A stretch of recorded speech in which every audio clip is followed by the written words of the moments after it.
Spin me. All right, let's head over. So I think you think about Phoenix music, and I haven't been in the space for too long. I think when we started Soundbaked, obviously you start learning more about these local artists, and one name always comes up, and it's Hyperbella. I can't say that I've seen you guys in concert before, but when we're looking for bands to talk about, it's Hyperbella a lot of the times. So if you guys can talk about a little bit about not only how you started, but how it's been working in that local music scene of Phoenix, which tends to be, when people come to listen to music, Phoenix tends to be the destination we fly over to get to California, right? So doing local music and being one of those bands that people really enjoy and being local as well. I mean, how is that community like in the Phoenix area? I can speak to our origins. Yeah. So Cass was putting this band together in 2017, which was like my entry into the music scene. Cass had been playing in bands like for a couple years before that, would you say?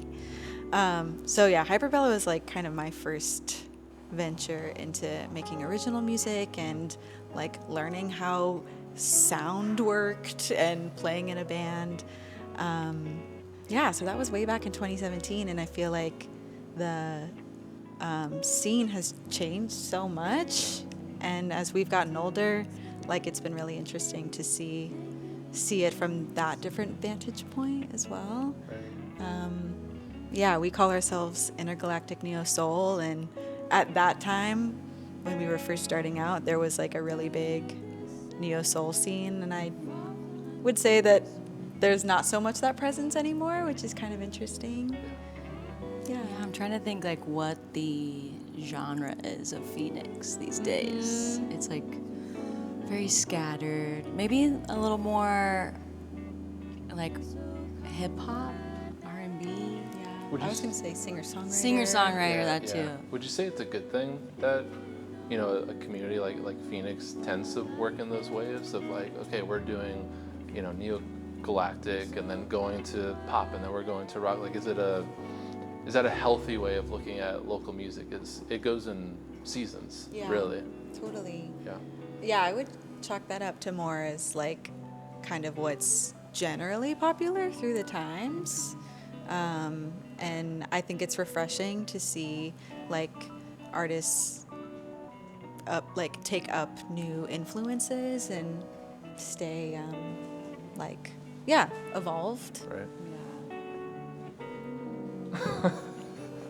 Yeah, I listen to so many different styles of music. So, like the other day, I was listening to 9 Inch Nails. I'm obsessed. Oh my God. But I like sing in a neo soul band. So, Yeah, do you ever like listen to 9 Inch Nails and be like, we got to do a song like that? 100%. Yeah. And do you?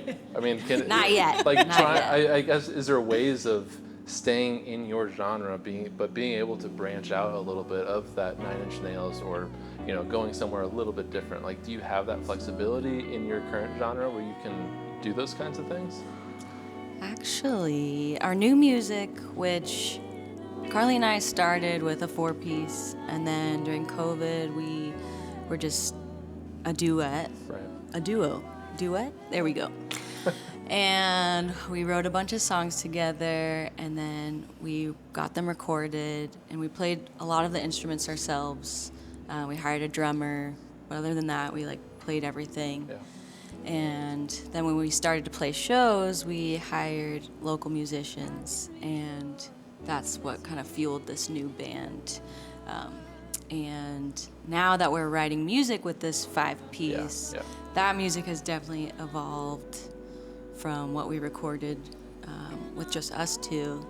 And I don't even know what to describe the music. I don't know what genre that lives in. Yeah. How does that happen? Is it just, you have 5 different people who come from 5 different backgrounds? So is it like, let's take a little bit of your idea, mesh it with her idea? Is that kind of what that looks like when you are creating a song? Yeah, I think we all listen to different things, like our drummer and other keyboardist, they are like very big jazzers. So, and Jake too. I mean, we got a little jazz in us. But Yeah. So many different influences are like informing how we show up to rehearsal. So, I don't really think ever about like staying inside any particular box of genre. Just like what is interesting to me, or like what would be cool for us to kind of explore together. Yeah, And maybe that in and of itself is a genre. I don't know. I think it could be. Yeah. Whatever feels good. That's the genre. Whatever feels good. That's it. That and rock. I think my next question would be, obviously new music. You have previous music, and it sounds like you're still writing, still creating, things like that.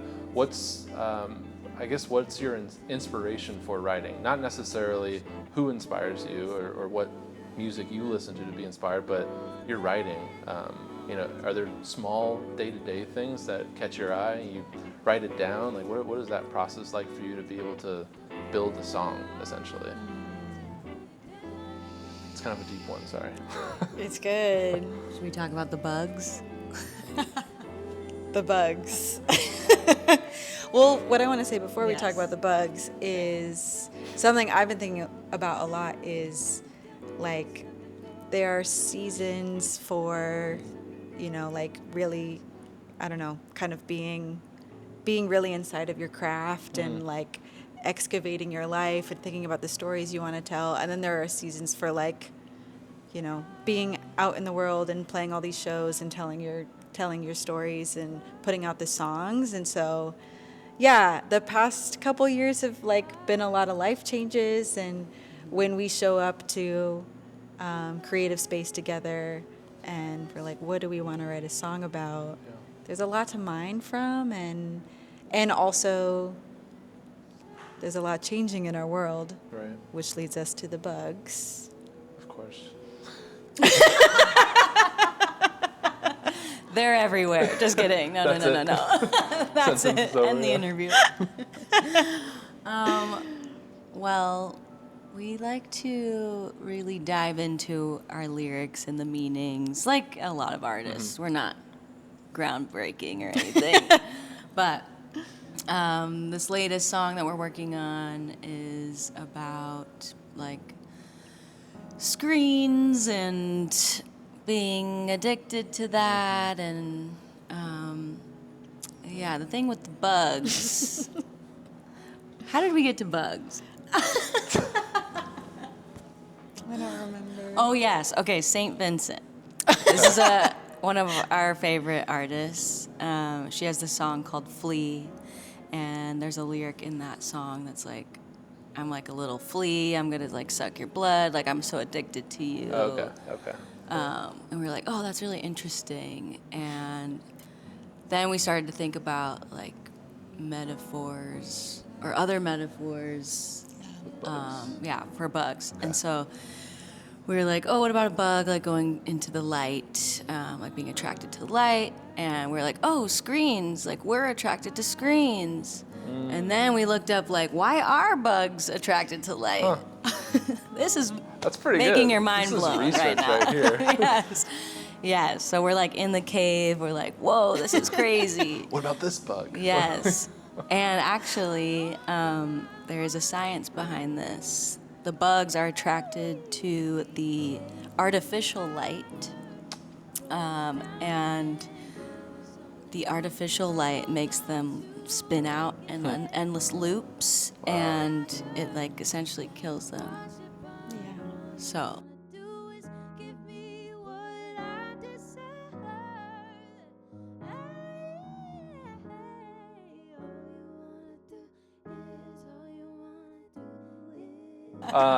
Speaking of the screen that we're gonna watch, because it's Yes. obviously your music, can you talk a little bit about the songs that you're performing for today's set? Absolutely. We're going to kick it off with Come What May, which is a song about all the really hard things that we have to do to like live a peaceful life.